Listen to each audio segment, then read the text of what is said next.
Let's go! Batter up!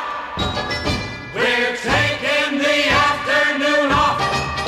It's a beautiful day for a ball game,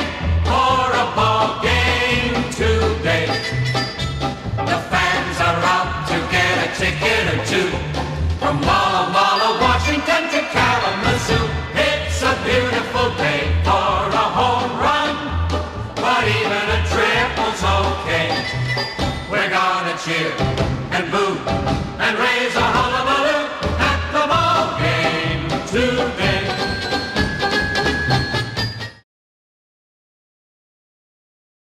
Hey everybody, it's me, Rick Acosta, the Dodger Card Collector, coming to you with another video.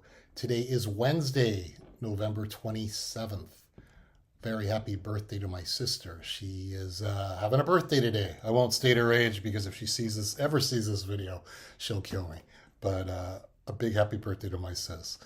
One day before Thanksgiving, and I thought I would release a video today because I won't be doing any hobby stuff this weekend. Going to spend time with my family and watch some football and get the house ready for Christmas.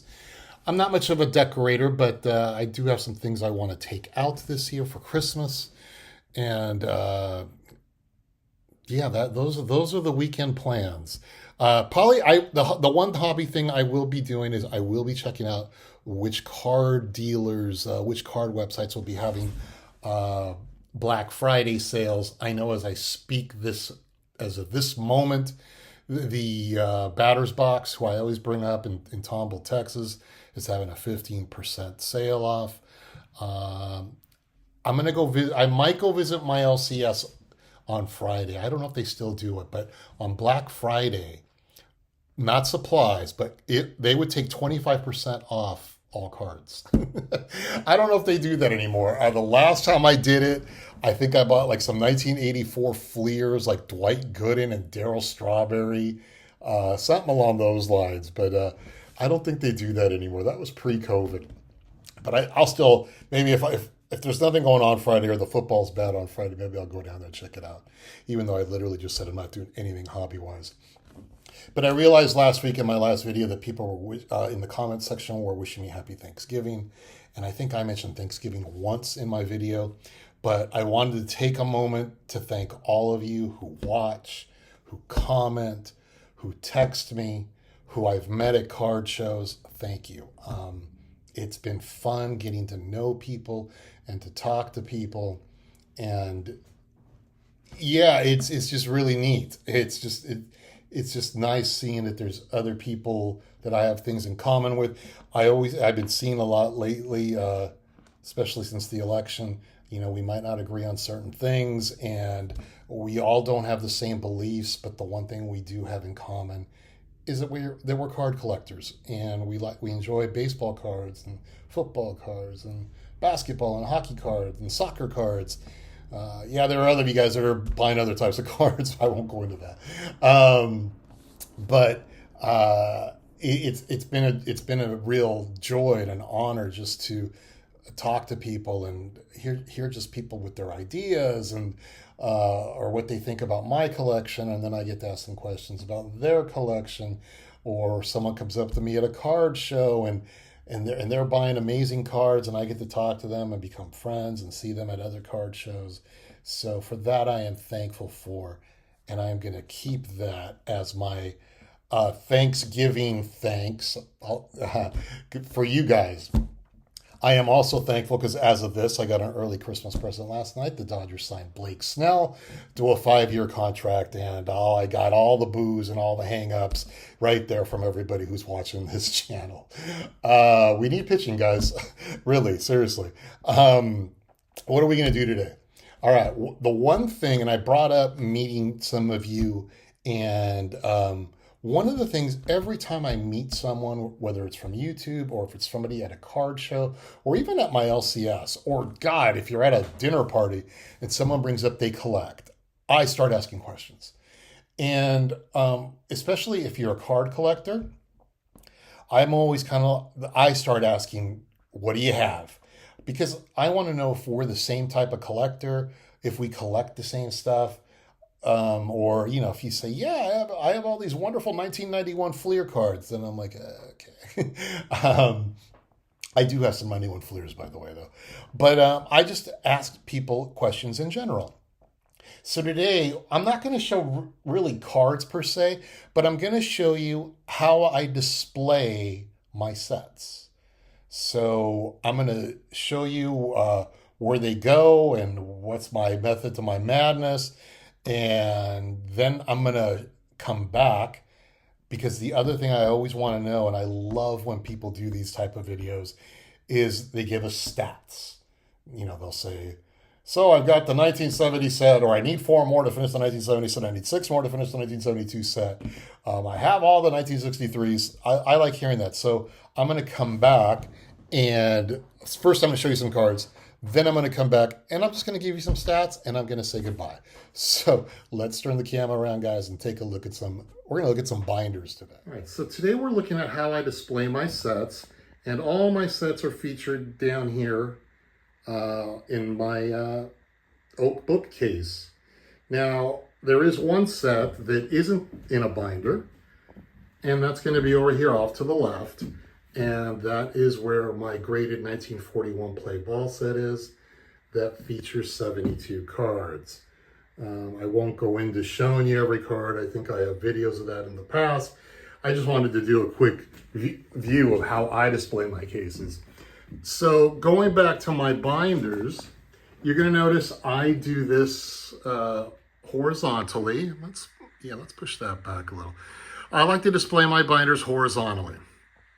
And that's because in the 90s, when I used to do my display my binders horizontally, I had issues with sheets kind of folding and bending. And I know there's remedies for that in today's era, but I still like them horizontally. Now, one thing you'll notice here, and that is if the set is complete, it's up here.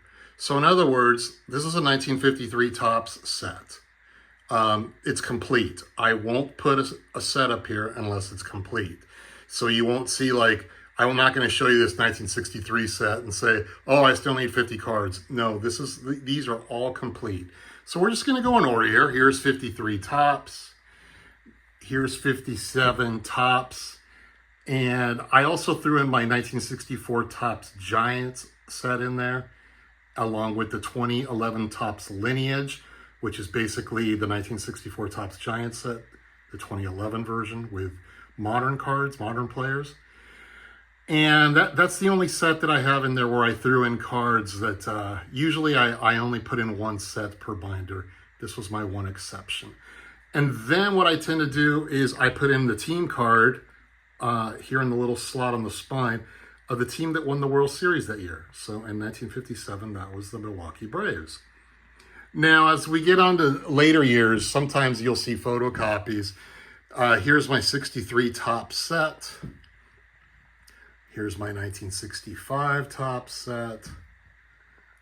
1968 Topps set, along with 1970. The 1968 Tigers card is actually a photocopy. The 70 Mets card is a real card. But the Tigers card was kind of expensive, so I didn't want to have to buy it twice, where the other cards were very easy to get. Here's my 1971, 1972 set featuring the Orioles and the Pirates. Now, in 70, 71, and 72, I kind of cheated just because I used the World Champion cards. We know the Pirates won in 71, but they didn't get a World Champions card nationally until 1972. Same with the Orioles. They won in 70, but got the card in 71 that said World Champions.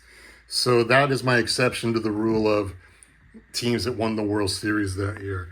So let's go down a little here. Let's see. I've got 73 Oakland A, 73 Topps, 74 Topps, 75 and 76 Topps, both featuring the Big Red Machine, the Cincinnati Reds. Then we move down here. Bronx Bombers, champions in 1977 and 1978, featured in their top set. And then let's move down a little, of which I'm going to move down as well. 79 Topps featuring We Are Family, the Pirates. Let's see, 1980 Phillies, 1980 Topps. And then we go down here, 1981 LA Dodgers, featured in the 1981 Topps set.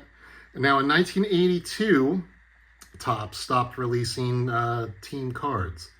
So the Cardinals won the World Series that year, so I featured their pitching and hitting leaders card, which features Keith Hernandez and Bob Forsch. Same thing happens down here in 1983 with the Orioles. And they have Jim Palmer and Eddie Murray. Then in 1984, I switched it up. This is the Fleer and the Fleer update set with the Detroit Tigers decal or stickers that were included in those Fleer sets. I should add that these sets, if there was a traded set, that is also in here. So 74, 76, and then 81 on up. These sets feature the regular set and the traded set. Then we get down here, 1987. Everyone has that set. So there's my 87 Topps set featuring a Twins leaders card. In 1989, I chose Upper Deck. Cheated a little there. I didn't put an A's card, but since the Dodgers were the World Series champs the year before, I included that card of Kirk Gibson in there. And then we go down to the bottom. I'm going to start down here, 1992 Bowman. That's Barry Bonds. There were no team cards, so I wanted a horizontal card, so I picked Barry Bonds, seeing that he was one of the better players back then, if not the best player. Then I got 2001 Topps traded. They get their own special binder. Ultra Pro doesn't make 4-inch binders, and this set is too big to put into a 3-inch binder. So I bought a 4-inch binder, D-ring at Staples. These are all D-ring binders. And so they're over there. And then over here, I've got 2014 Topps Heritage. That is the one set that, the one Topps Heritage set I own. And then I've got a special set. That's the one on the bottom featuring the 1952 Gil Hodges. This is actually a reprint set of the 1952 Topps set that was released by Topps in 1983. Let's take a look at that one a little bit more in depth, I guess I would say. All right, so we're going to take a look. I'm not going to go through every card here. I just want to show you how I store my cards. If you notice, I've got my binder here, and I'm pulling it out of this binder sleeve. See, so I put my cards in all these binder sleeves, kind of like the librarian comes out of me, because I remember they used to do that. They used to put their magazines in them. But so then when you open up the set, this set's just a little different. You'll notice these cards, they're not the same size. They shrunk them to modern day size. But these were released in 1983 by Topps, because at that point they realized people just couldn't afford the 1952 set. Yeah, I know there's people out there who are still building them, but this was just made for people who wanted to own the cards. And yeah, they're not, like if you take a look here, it flat out says 1952 Topps reprint series. So you're not gonna sit here and try to pass these off as real cards. There's Enos Slaughter. But it's a nice set. It came in a pretty blue deluxe box. And I bought this set already in pages. And it's not a cheap set. I'll be perfectly honest with you guys. I bought this 10 or 15 years ago for like $150. And I saw one on Larry Fritsch last week for like $350. Granted, that's a retail price. But these are just nice cards. And I know some people, there's Berra. There's Yogi Berra. I know that I have seen, I'm going to go to that card. There's Joe Garagiola. I have seen people get these cards graded. There's Mickey Mantle. I've seen this Mantle graded, and I think I've seen people sell for like $100, $150. But there's Jack, and there's Campy and Leo. I rarely look at these. In fact, I probably haven't looked at these in a few years, just showing them off to you guys. But I thought it was an interesting set, and there's Eddie Matthews to end it. Now, one thing I did do with this set is that there are 407 cards in the original set. This reprint set only got 402. The Topps did not get the license for 5 players. I don't know why, to be perfectly honest with you. So what I went and did was buy the original cards of Billy Lowe's, Dominic DiMaggio, Saul Rogovin, Solly Hemus, and Tommy Holmes. So I just added them to the back. These are the 5 original cards mixed in with 402 reprint cards. And then as we go along, I bought these cards, oh my God, at least 20 years ago. This is another reprint set that Topps did commemorating the Brooklyn Dodgers. And I wasn't even collecting, I'll be honest, at this point, I was not collecting cards. But they decided to do these 1952 to 1957 reprint sets. There's Pee Wee. That would have been a high number in its day. So at this point, this was like, I used these as placeholders. I thought I'm never going to get to 52 sets, so I got these. And then they made special cards. See, Dick Williams is really the last Dodger card. But then they made cards that were never made. There's Cal Abrams, Carl Furillo, Don Newcomb. Then we start with 53. And these are all reprints. All the cards have been shrunk to modern day sizes. Now we get the cards that never, Ralph Branca, Gil Hodges, Carl Furillo. Not as nice. They're not as nice as the artwork we see in the original 1953 set.